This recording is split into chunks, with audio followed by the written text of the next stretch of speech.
A part of Shibuya-kei that is often overlooked is the electronic dance music scene. And one man that comes to mind when going down this rabbit hole is Fantastic Plastic Machine. If you forgot about him, let me re-jog your memory. And if it's your first time, come with me and let's discover the world of Fantastic Plastic Machine.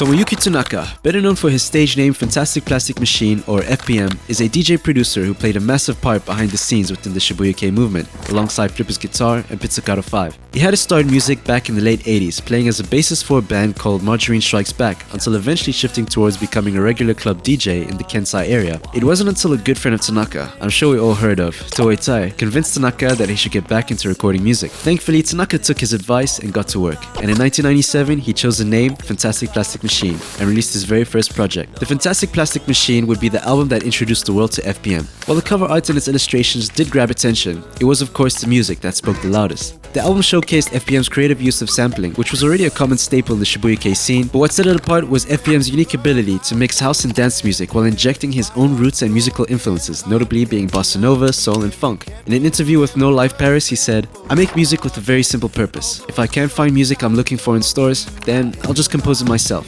It's with this approach to making music that led to songs like these being put out into the world.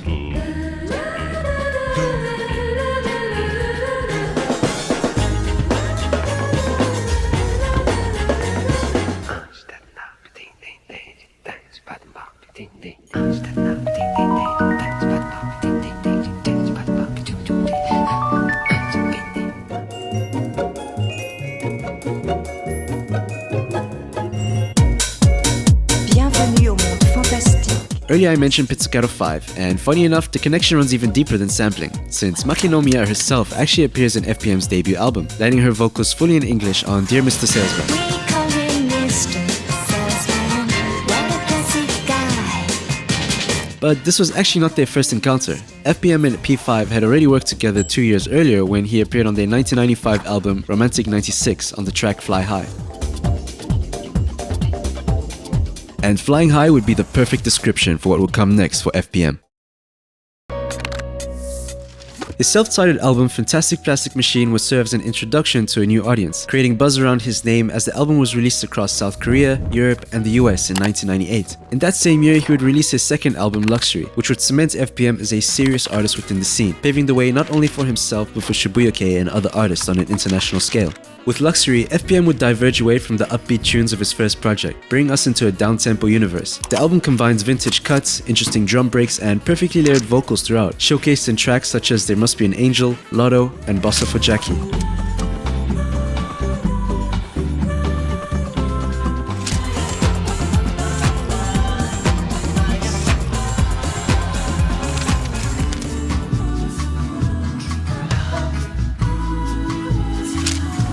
The vocals don't just come from samples. FPM brought in several talented artists singing in both English and French. A standout example is this back and forth between vocalist Honey Mink and Laurie Romans, who had actually appeared on L'Aventure Fantastique and now on Honolulu.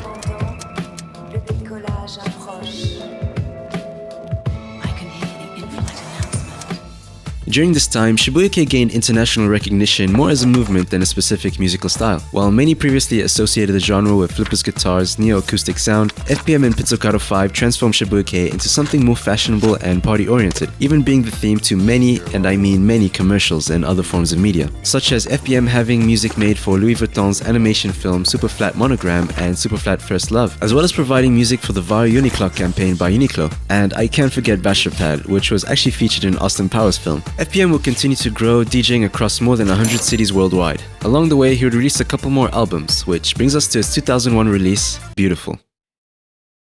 I am beautiful.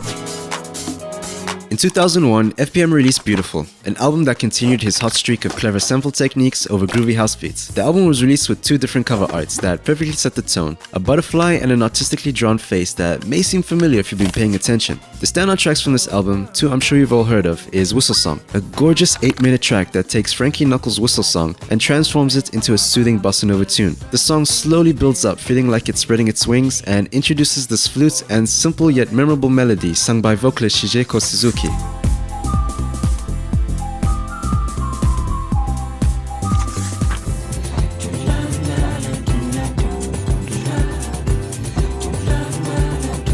next song I've been waiting to highlight is Beautiful Days, an upbeat house track that could easily make its way into any perfume commercial, with a perfectly balanced back and forth vocals by Yushi Nakano and Haven L. Claiborne.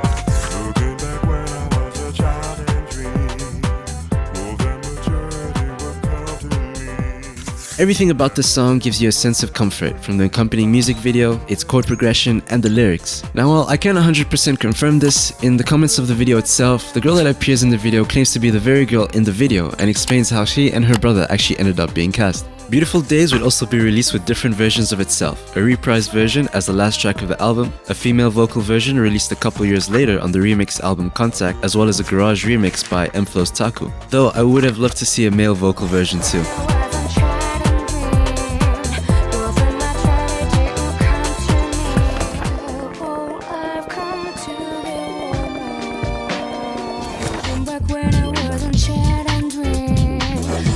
Well, that's all I have for this video. If this is your first time hearing about FPM, I hope you enjoy his music and definitely give his other albums a listen. Feel free to comment your favorite tracks, and I'd love to hear who you think I should cover in the next video. Thank you as always, and I'll definitely be seeing you in the next one.